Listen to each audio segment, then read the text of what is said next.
Okay, Steve, you want to do a lesson on sheet metal? So with sheet metal, or any metal in general, there's only a few things you can do with it. You can stretch it, and you can shrink it. So shrinking is either done with like a thumbnail shrinking die, or with like a shrinker stretcher that pushes the metal together, or done with heat and quenching afterwards. Metal is made up of a bunch of little molecules pulled together, and when you hit it with impact from a hammer on a table, or a power hammer, or an English wheel, that separates the molecules out, which stretches it.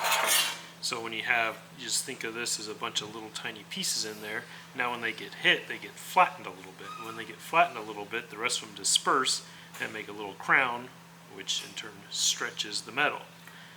So I can hit this piece of metal between the hammer and the table right here, and pretty much do the same thing that a power hammer would do.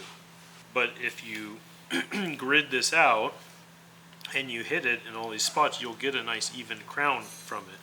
Hitting it either on a piece of wood or a metal table, either one. The wood will absorbs from the impact a little bit more, and you get less results. So when you take metal like this, if you wanted it to crown one direction, if you hit it with an impact, it's going to do a compound curve, because that's how the little molecules disperse when you hit it.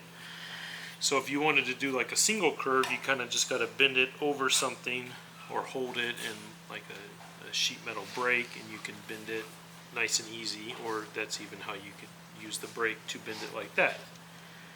And if you wanted a compound curve, you can either hit it with a hammer on the table, you can hit it with a power hammer, a planishing hammer, an English wheel, all of that stuff. So basically an English wheel stretches along the wheel, not the direction most people think. So most people think it stretches the same direction as the wheel, kind of, but it actually goes the opposite way. So when you run it through, the crown where it touches the lower die to the upper, that stretches the metal in like a linear motion, and then stretches it down to whatever the radius die is. This has like a slight curve to it one way, and then over here it gets tighter. So for a lot of this, I'm just hitting it over the table, the edge of the table, the corner of the table. You can use the shapes of the hammers you got to kind of fill in, hit it at the edge.